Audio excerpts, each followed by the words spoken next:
All right, now we're live. All right, I thought I had this down pat, but it's only second time using this tool for live streams. Anyway, I see I've got some folks on locals. Hi, everybody on locals. Chat at me if you can see and hear me. That's the second time I've said that, but I know you couldn't hear me the first time because my microphone was turned off. Happy Monday, 25th of March of 2024. How's everybody doing? I'll give some people time to come in and then we'll talk. We'll talk about emotional health stuff and get this week started off right. Got to tell you, I've got a lot going on, and so I'm a little scatterbrained. I see somebody's on YouTube. Hello, everybody. Yeah, I got a lot of things going on, so I'm a bit scatterbrained. But I did not want to allow a week to go by without our live stream.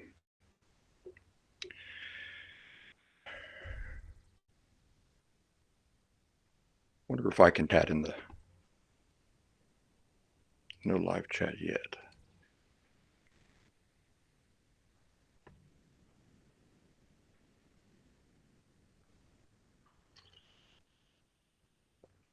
Again, the time is different than what we're used to, and I apologize for that. Like I said, I got a lot going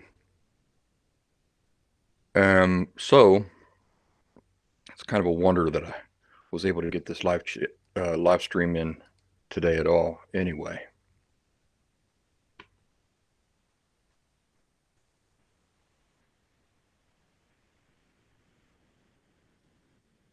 well, that's cool. All right. Don't mind me. I'm just checking out what all this thing can do. It's nifty. So this is Rumble's own invention for live streams, and I'll tell you, it is sexy. I really dig it. It's very user friendly, and I don't think even YouTube offers anything like this. So Rumble really, I think, did something real smart when they come up with this streaming service. I see somebody on YouTube there. Hello.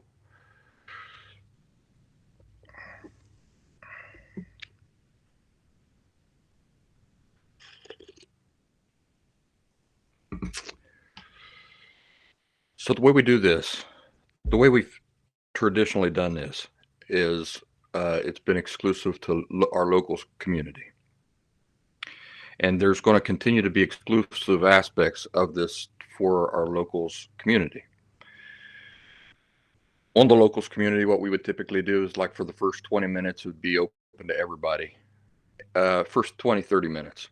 And then for the second half of the live stream, then we would go to supporters only. We're going to continue to do something similar to that to encourage folks to join us on locals, because that's locals is really the hub of what we do these days in Last Symptom land. You can join us by going to thelastsymptom.locals.com in your web browser, or you can download the locals.com app from the App Store, and then just search for The Last Symptom by Brian Barnett within.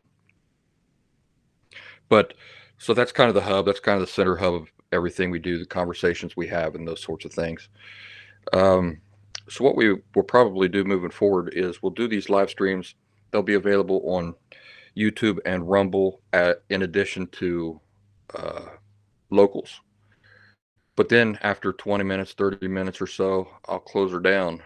And then the rest of the live stream where we talk about more private stuff, more controversial stuff, that will be reserved for our locals only crowd.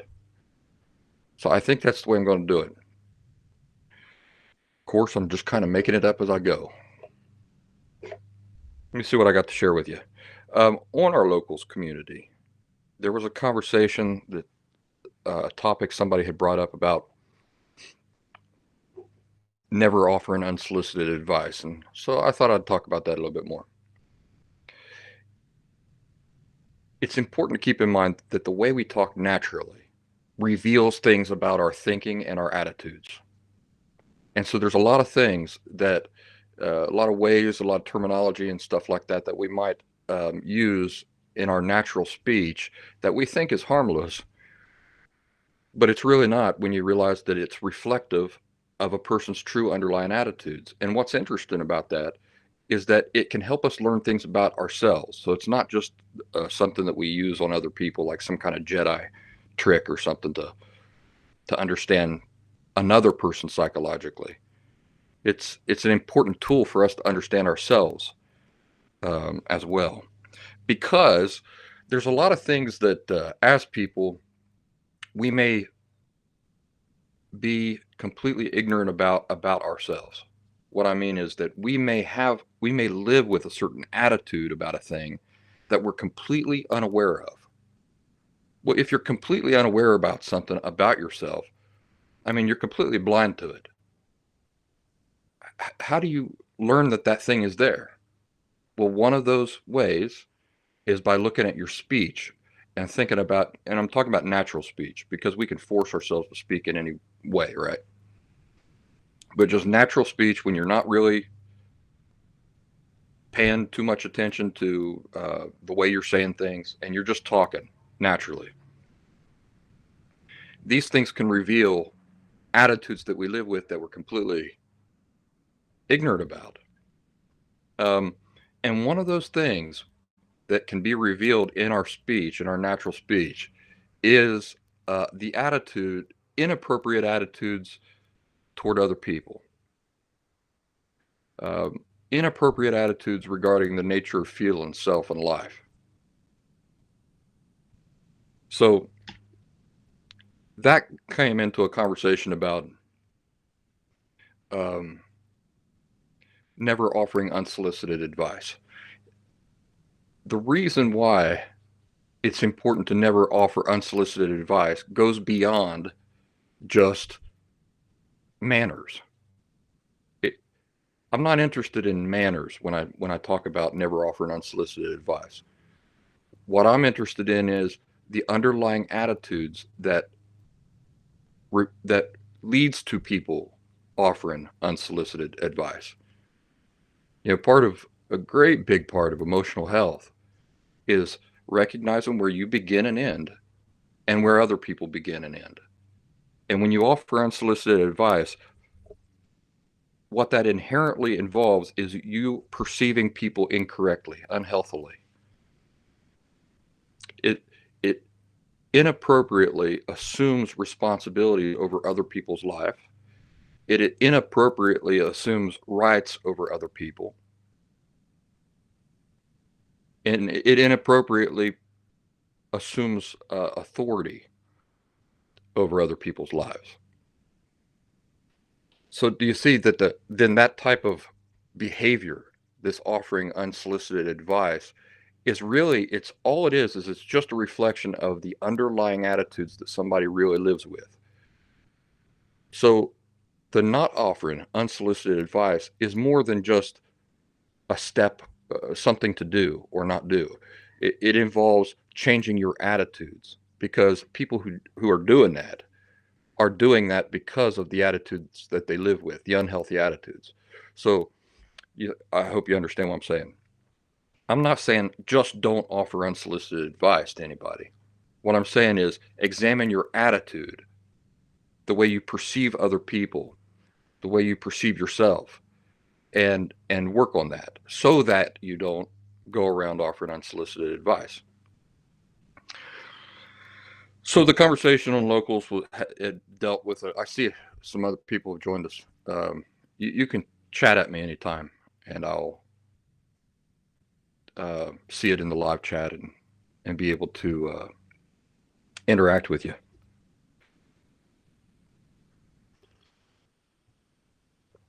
So some of the folks in this conversation on our locals group were asking, about some specific examples of what type of language reveals that attitude, I reckon. Or actually, I think what they were really concerned about is it okay for me to say this? Is it not okay for me to say this other thing? And instead of focusing on that, what I'd like to encourage you to do is think about the underlying attitude that it reveals. So if the underlying attitude is, not only am I not content to let you just live your life, but I'm assuming responsibility over parts of it. So do this. A lot of the language that you'll hear when people are offering unsolicited advice is when you have not even asked, you haven't even indicated that you want somebody's advice in life, and they just give it to you. They tell you what you should do. In fact, that's the language that you'll hear a lot of times. You should do this. You should do this other thing. You need to do this. What you need to do is this other thing. You see, it's that type of language. But there's abbreviated language that we use in all the time in day-to-day life that might on the surface seem like it's offering unsolicited advice when it's really not. It's kind of like abbreviated talk. So the example that somebody gave the other day on the group was let me know. So like at the end of an email, you're talking to somebody, and to sign off you say, all right, well, let me know, and bye. They want to know if that's offering unsolicited advice, or of telling somebody what to do. It's not really. It's just abbreviated talk, because really the full sentence would be something like, I hope you'll let me know, or I can't, before I can do anything, I need to know what you're doing, or what you want, or what your preference is here. That's not offering unsolicited advice. I have a friend, his name's Jason. I love the man. Known him all my life. And there were long years there where we did not have any interactions or contact with each other.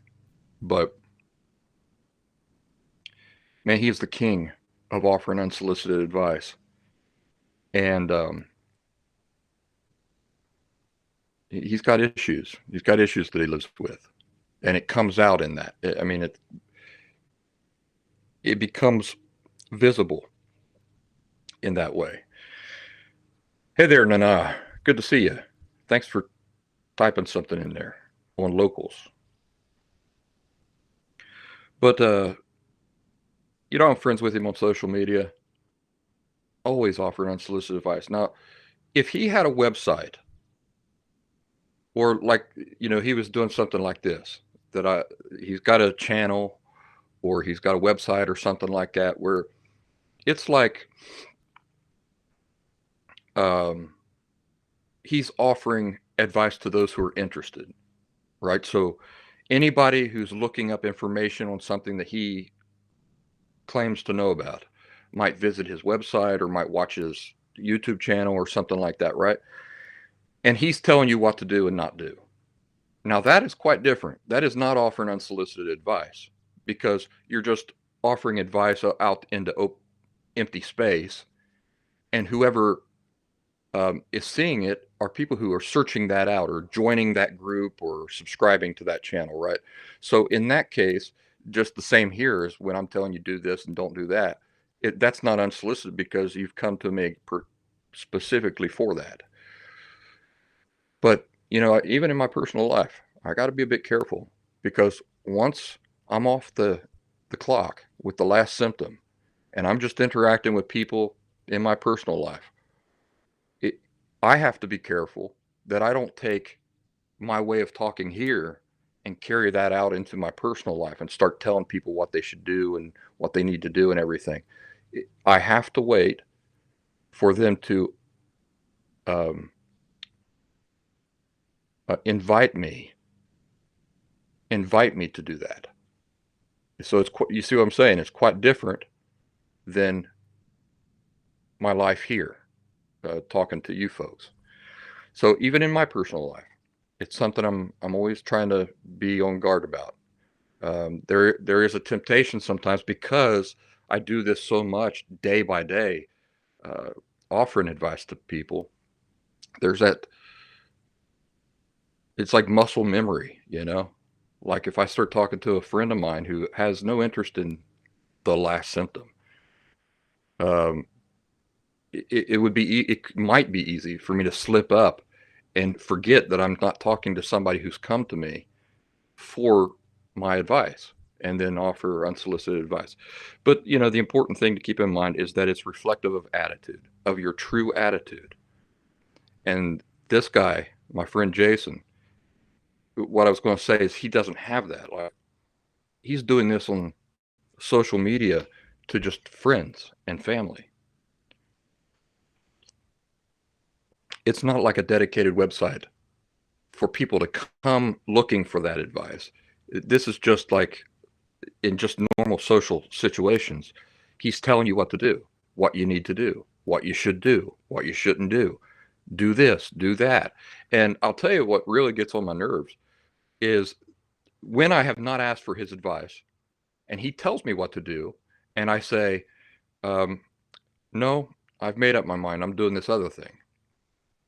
He'll get offended and he'll push even harder. No, you know, you're stubborn. What you really need to do, I mean, you really need to listen to me. I know what I'm talking about and all these things.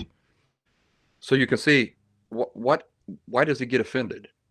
He gets offended because whether he knows it or not, he perceives himself as having the right and authority over other people's lives. He doesn't properly view other people's lives as belonging only to them, as as only them having the authority, the rights, and the responsibility over their lives to make decisions like that or to manage their own life. So it's really an obnoxious um, an obnoxious quality, but it's something that I used to do.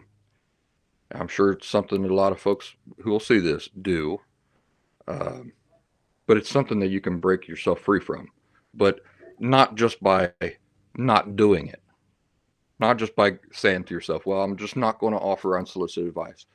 No, because I hope you understand what I'm saying. If the attitude you live with does not get addressed, then you will keep doing that. It's impossible to prevent yourself from doing it because the way you naturally behave is directly springs out of whatever your underlying attitudes are. So it's not enough to just not do it.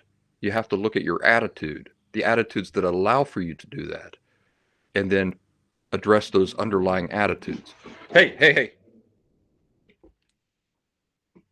So, for example, um, my friend Jason.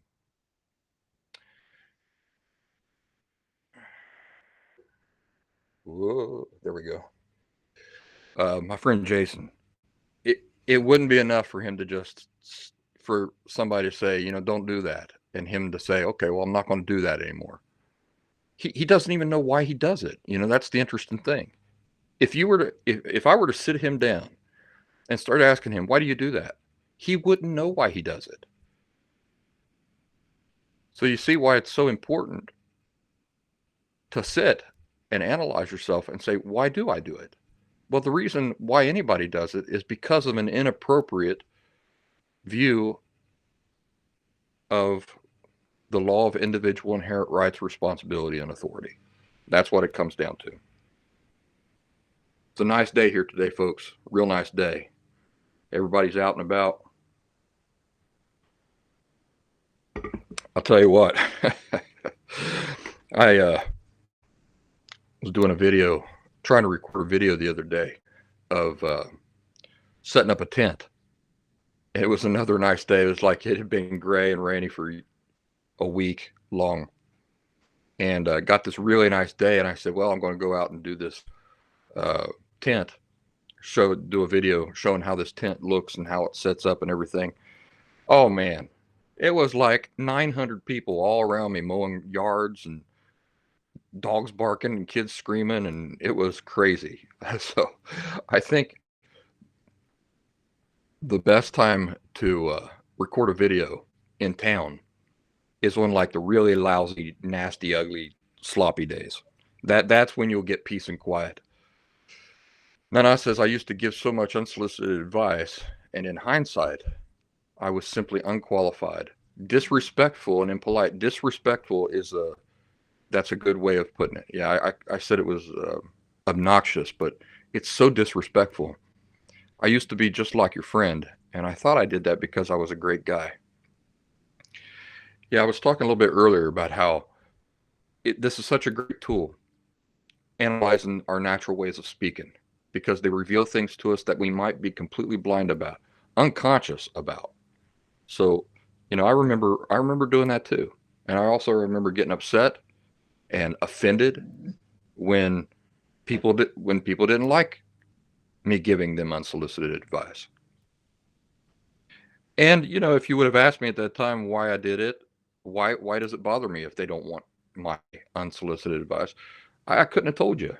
I mean, I had to come through a lot of recovery to understand that. Nana says I used to lecture people about relationships when I was in the grips of a porn addiction and had never experienced a healthy relationship. Yeah, this is interesting. Unhealthy people giving unhealthy advice. That brings me to another thing. Another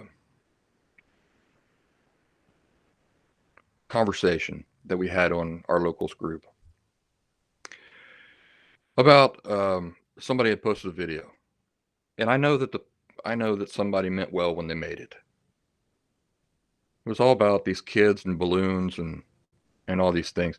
It was all feel good, mushy horse poo-pooey, is what it was. And my response to it was that, I mean, I explained that this is horse poo. But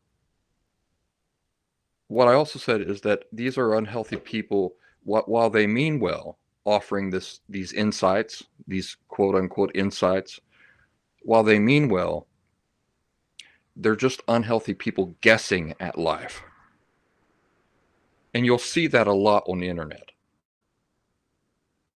You can almost always identify it because instead of appealing to your critical thought, instead of appealing to your critical thinking, they use emotional language instead. And it's important to keep in mind that our feelings were never designed for that.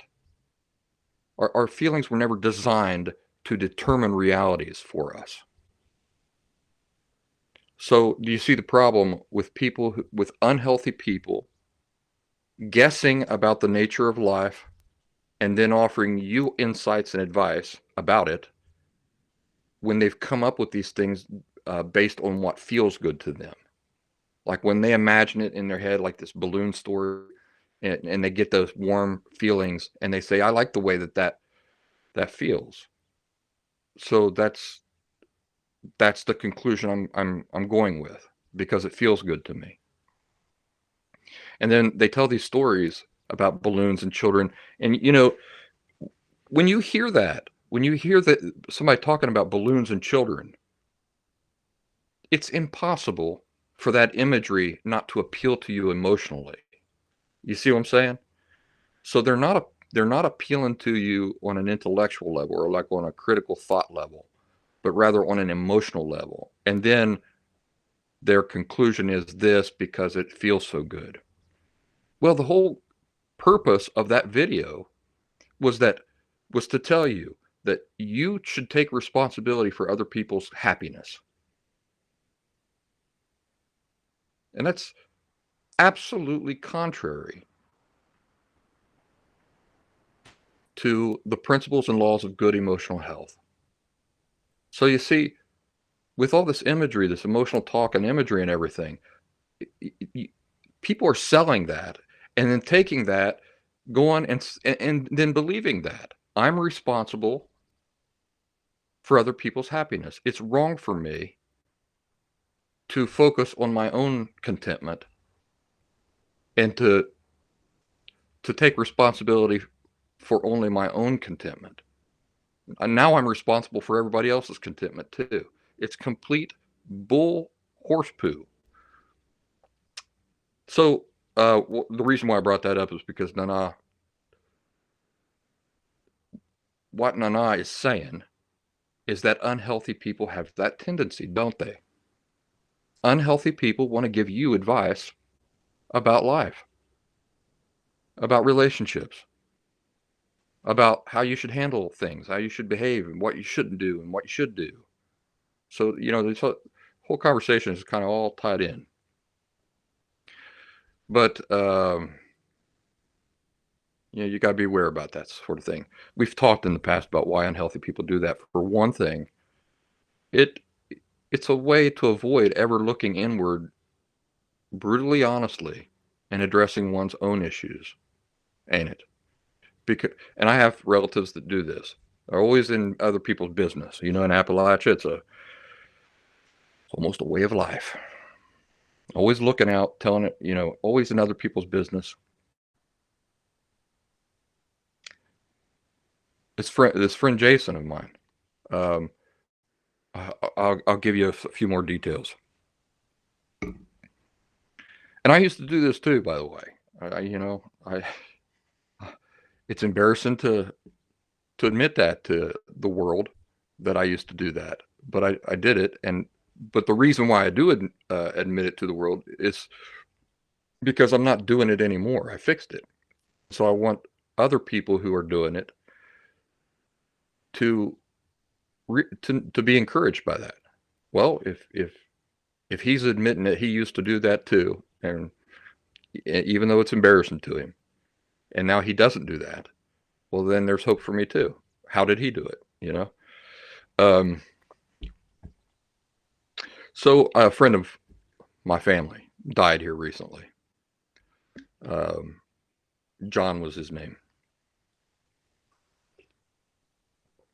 When it came to the funeral, the day of the funeral, they were holding the service at a physical location, but they were also streaming it on Zoom. So you could attend in person or you could attend on Zoom. And I thought about it, and I decided I was going to attend on Zoom. And I'll tell you the reasons why. One of the reasons, a big reason why. I like to allow myself to be emotional without having to be concerned about any social considerations. So, for example, like if I'm at the funeral physically, and I get the urge to cry, I mean to really wail and let it out. Well, Ann says, "Is there any chance of Jason stumbling upon this video?" There might be, but he would have to search it out. Yeah, he might. But I mean, there's a lot of Jasons in the world. So anyway, that's Ann, by the way, on Locals. Hey, Ann. And we are going to go, I'll tell you, as I tell this story, we're going to go to Locals only. And I'll tell the rest of this story. Let me see, how do I do this? Dadgum. What in tarnation? How do I do this?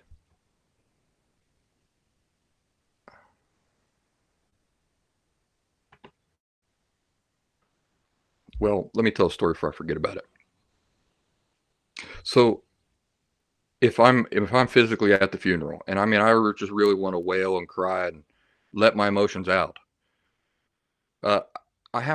realistically, I mean, I have to consider the attention that this is going to draw to me. Do I want to draw that attention to myself? What if my wailing and crying makes the family feel worse? They're already dealing with their own grief. So there are social considerations to this, right? So I said to myself, well, if I attend on Zoom, then I can cry. If I get the urge to cry or get emotional, I can just let myself do that, and I don't have to worry about any of those social considerations. And So that was a big reason why I decided to attend on Zoom. Well, Jason, he keeps pushing me. First of all, when I tell him my decision, that's not good enough for him. He tells me what I should do. And then when I don't give him, I just say, look, I made up my mind. All right. I've already made my decision. You do what you want to do. I've made my decision. He comes up with the reasons why. He comes up with these imaginary reasons why he thinks I don't want to go to the funeral, and starts telling me and starts correcting me for these imaginary things. You know what I'm saying? So he says, listen, if you're not going because of this and this and this, and he just makes this stuff up, just invents it out of thin air. Like he knows me better than I know me, my own self.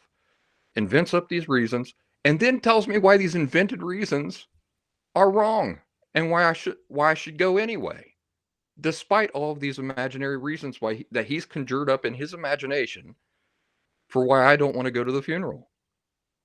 Oh man, that miffed me. And I told him, listen,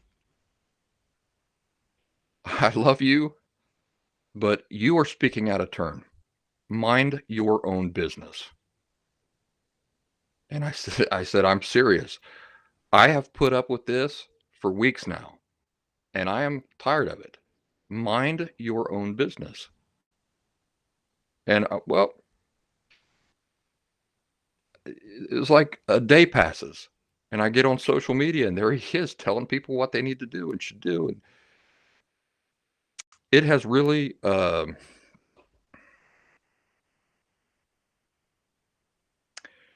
it's really affected um, the amount of time that I want to expose myself to him. Yeah, I do not enjoy being around people like that who behave that way. I mean, I don't want to give the idea that it's like it's a him problem inherently. No, it's not a him problem. He could fix it, but as long as he hasn't fixed it, it's just not something I want to be around. And there are limits also, as long as we're talking about the law of individual inherent rights, responsibility, and authority. I got to recognize his too. His right to do that, to live that way and walk around giving an unsolicited advice and viewing people like he knows their lives better than they do, and telling you, inventing your motivations, and then offering you counsel on motivations that you don't even have. He has a right to do that, but I have a right too to just not want to be around it and to limit my time around him. Nana says, not seeing other people as individuals with agency. Boy, tell you what, Nana, you've got the vocabulary that fails me. You really capture it with words better than I can a lot of times. Not seeing other people as individuals with agency gives you a sense of entitlement over their lives. And that's what gave me the confidence to tell people what to do. I cringe when I think of my arrogance and ignorance. Yeah, I cringe too. I cringe too. You word that so well. And the sense that the fact that you cringe, it is evidence of real progress on your part. I mean, real progress. Because a person who doesn't really understand the nature of what is going on there would have no reason to cringe, would they? They would say, oh, well, maybe I shouldn't do that.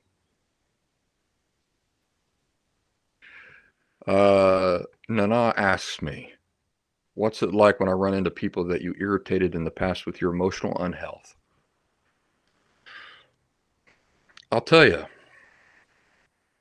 a lot of those people that I have encountered have said to me, boy, you've changed. You've really changed. There are a few who won't even give me the opportunity. They're not interested in even dealing with me ever again, I don't think. And so they don't have any interactions with me to see that I've changed. And that's fine too. But it does feel good when I come across somebody who allows me to um, catch up to them, catch up to what's been going on, how have you been, reminisce a little bit about the old days, and they say, like somewhere within the conversation, "Boy, you've changed," and it's not something that I have to, I'm trying to convince them of or anything. It's just they can see it, and it's a good feeling. Um, but there's people that they will never let go of anything. They don't allow for the possibility that people can change. So they have you cemented in their minds as this is what you are inherently, and that's what you will always be in their minds. And that's unfortunate, um, but it doesn't rob me of my peace. Really, secret to peace is getting to a place where you can forgive yourself.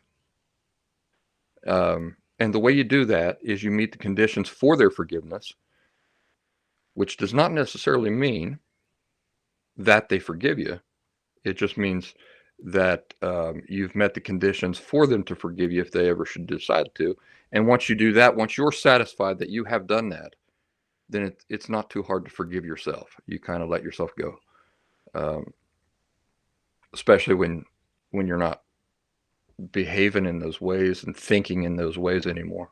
That's a good question. No, folks, I'm sitting here trying to figure out how to go to locals only.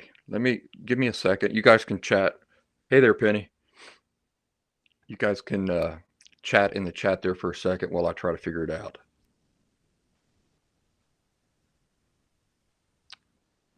There should be. Close that down. Close that down.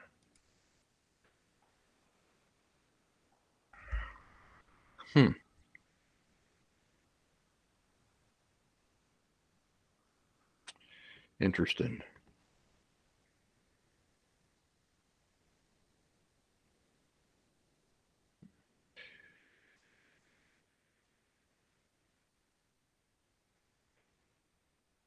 Huh.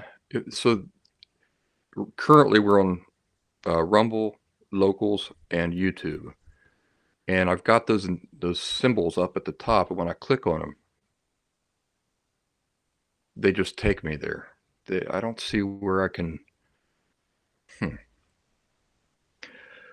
go to Locals only. While I'm trying to figure this out, you guys talk to me about your weekends. How was your weekend? I'm stressed out because I'm supposed to go into the mountains here soon, and just trying to get everything together. I mean, I feel like I am um, buried in things that I got to get done before I do this, and so it's got me stressed out. And stress, is one of those really interesting things about emotional health.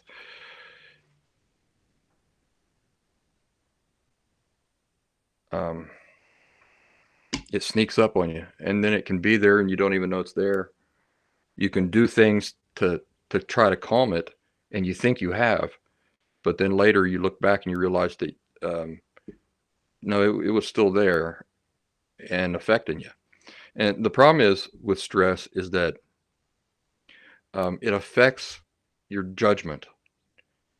It affects your ability to think clearly, and it affects your judgment. So I right now, recognizing that I'm feeling lots of stress, I have to keep that in mind. Like right now is not a good time for me to make any big decisions or anything, um, because my judgment is impaired. And I know that may sound crazy to you guys looking at me because I probably look the same. I'm probably acting the same as always that you're used to. but it is affecting me. I know it is. It's like that's one of those trust your instrument panel on your airplane, right? It's probably the reason I can't figure out how to close down these streams on these other platforms and just go to locals only because of this, because I'm under stress. If I weren't under stress, I'd probably look and say, oh, the button's right there. Why couldn't I see that?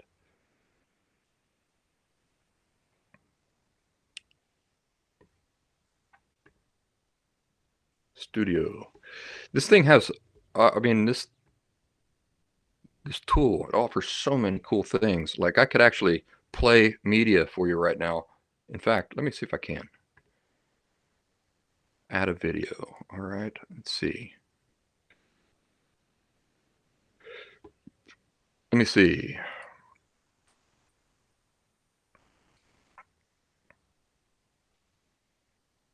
Uh-oh, what did I do? Oh, well, let's talk about this for a second.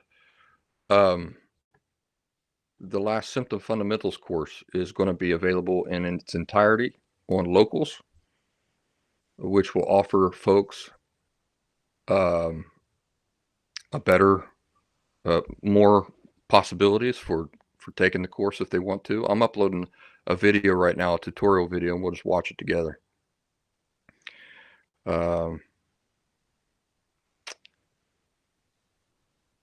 It's taking its good old time, but there we go. We'll upload that, and then I should be able to play it for you right now on the live stream. It's really nifty, I tell you. This offers so many possibilities. I really have to figure out, though, how to end a live stream on some of these other platforms, shut down Rumble, YouTube, and go exclusive to locals at a certain time when I want to do that. So I'll have to play around with it a little bit. Well, that thing's uploading about the speed of a turtle.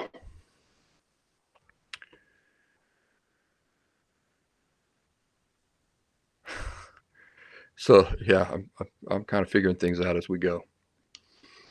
It's nifty though.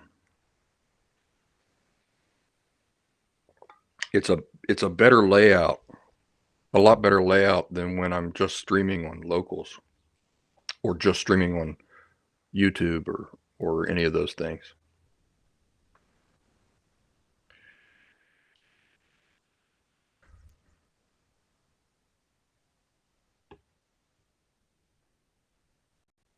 Okay, so it is uploading, but stick around. Let's help me test this out, so we'll know how to use this tool moving forward. Pretty cool. I could show images and videos and all sorts of things while the stream is going on. I can even have guests. That's an interesting thing.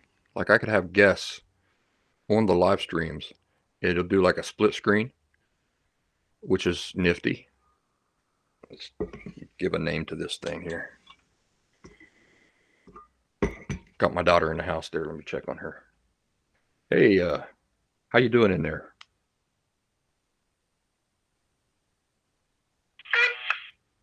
Okay, just checking on you.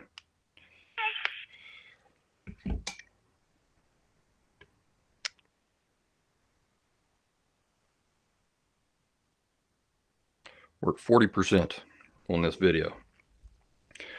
So fear not.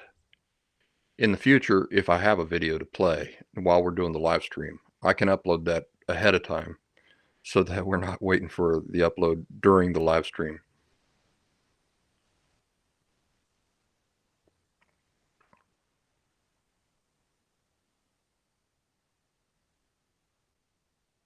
Daggum, it is moving slow. This is like back in the old days when everybody had dial-up. Boy, we've come a long way, haven't we? I remember getting a computer back in the late 90s, and you'd be browsing the internet, and you'd see somebody would have a video, and you go, "Ooh, yeah, I want to watch that video," and you'd click on the video. This is during dial-up internet. Oh my goodness, the download for something like that, for like a 5-minute video, could be hours, and you'd wait hours for that thing to download, and then you'd watch it. Of course, it was never worth the time that you had spent waiting for that dumb thing to download. Um, yeah, those were the good old days. We've come a long, long way. The fact that even just a live stream, I mean, with such clarity on the image and everything, it's just, if you were to take this back to the 90s and show somebody your iPhone back in the 90s, they'd be blown out of their socks, man. They would not be able to believe such things were possible. We really take it for granted today, don't we?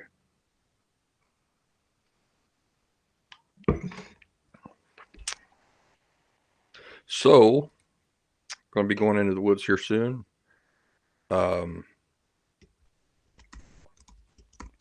With my dogs. It'll be their first time out for a real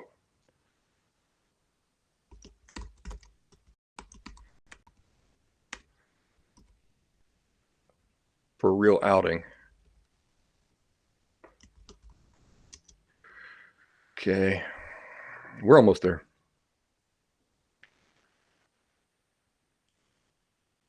And another thing is that while this is uploading, I can't see the chat. So I'll catch up to the chat as soon as this gets finished uploading here in a second.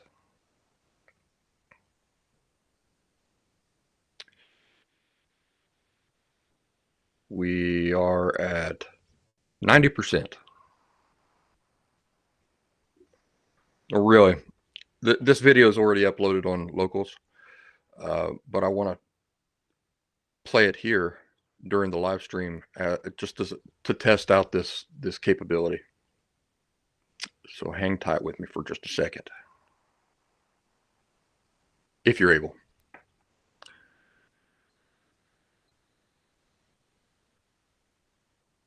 "96, 97, 98, 99, 100. All right.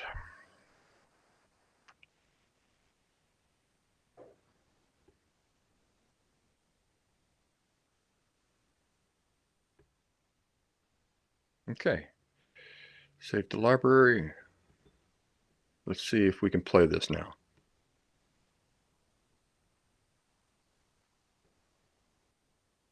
Presentation. All right, create video. All right, there we go.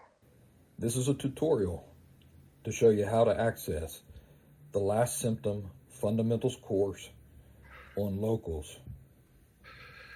You see I've got the Locals app here on my phone. This is an iPhone. And so let's go into the Locals app. And that opens up like that. Down here at the bottom, you see several different logos, or what would you call those, buttons. And this one here is an arrow. So we're going to click on the arrow. The arrow is content. So it's just, in this part, of course, you can see there's all sorts of posts. But this is the content area of the app. So let's go ahead and click that and go in. You see here at the top, it's got content and content plus. Content plus is content that is not covered by simply being a subscriber on Locals. It's special content, and that's the type of content that the Last Symptom Fundamentals course falls into. But we're not going to click on that. You can click on that, and that'll bring up various options. We don't want to do that. Also, you can sort here by most recent, most likes, most views, oldest, and those sorts of things. We don't want that either. Notice there at the top you've got videos, live streams, podcasts, PDFs, and articles. And right below that, where it says all, that's where we're at right now. We're in videos, all. So everything in here is videos. Now, right next to all is playlists. So you see it says all, playlists, and light. We want playlists. So let's click on playlists, because that's where the Last Symptom Fundamentals course is. And you see it there. Last Symptom Fundamentals course and the other playlists that I have on Locals. Let's click on the Last Symptom Fundamentals course. There we go. We're in it. But do you see something wrong with the way, the order of things? They don't seem to be in order, do they? Or they're in reverse order. And I'm still uploading, by the way, days and chapters of the course onto Locals, so that's why it's only a partial list here. But we can fix this pretty easily. You see this right here? It says sort by, and it says most recent. That's why the latest upload is showing. That's why the order of the days and chapters are showing in reverse order. If we click on that, you come up with various options. If you click oldest, that will put everything in order. Fundamentals Course Introduction, Day 1, Chapter 1, Day 1, Chapter 2, Day 1, Chapter 3, Day 1, Chapter 4, 5, 6, 7, 8, and 9 is where I'm up to currently. Of course, like I say, I'm still uploading all the chapters and the days to Locals, but eventually they will all be here, and then that's how you would access the Fundamentals course if you're interested in taking it on the Locals platform in this way. So let's do that one more time. Can you? Just to get a sense of. I don't know if you guys can hear me. How it works. I'm trying to now end this video. You open up Locals, come down here to the content, the era, click on that. All content comes up, all video content comes up by default. Huh. So we click on playlists up here. It's in the second little I can see column. the chat now, by the way. We go into the Last Symptom Fundamentals course. Instead of going by most recent, if we want to see everything in order here, we click that, we go oldest. You can hear? Okay. And now everything is in order. We'll see when this ends, this video ends. Is so that folks who want to take it this way, maybe there's some things. The cost for enrolling in the entire course all at once is a bit steep for some people. This will make it possible for folks who are interested in it, for paying for each chapter at a time, and therefore taking each chapter one at a time. The good thing about doing it this way is that once you have it needs some controls, for example, on the videos, so that there is no limit. You have unlimited pause it, access. end it, those sorts of things. Yeah, there we go. Well, okay, so that was informative. Now I know that if I play a video, I'm kind of stuck, helpless until the video ends. Let me catch up to your chats here.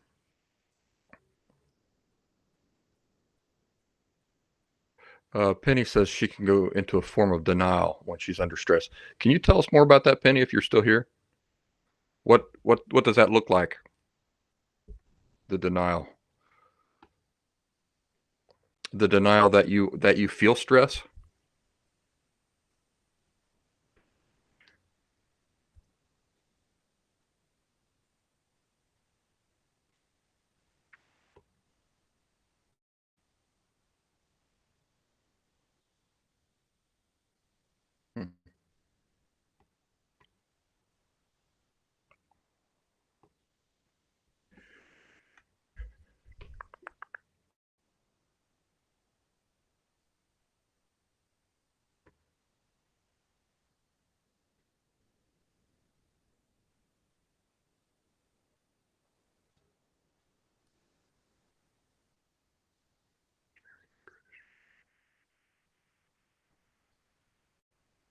Okay.